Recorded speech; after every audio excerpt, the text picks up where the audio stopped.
নমস্কার বন্ধুরা, আজকে রান্না করব রূপচাঁদ মাছের আলু দিয়ে ঝোল। এখানে আমি মাছটা ধুয়ে লবণ হলুদ মাখিয়ে ভেজে নেব। মাছগুলো লাল লাল করে ভেজে নিয়েছি। মাছগুলো ভাজা হয়ে গেছে, এবারে মাছগুলো নামিয়ে নেব। মাছগুলো নামানো হয়ে গেলে কড়াতে জিরা ফোড়ন দিয়েছি। এবারে দুটো আলু কেটে ভেজে নিচ্ছি।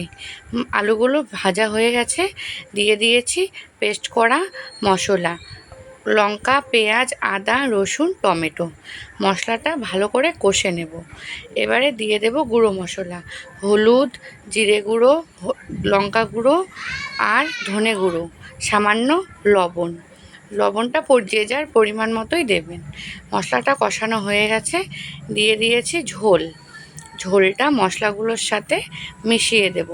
ঝোলটা ফুটে উঠেছে, এবারে দিয়ে দেব ভেজে রাখা মাছগুলো। আবারও কিছুক্ষণ ফুটতে দেব।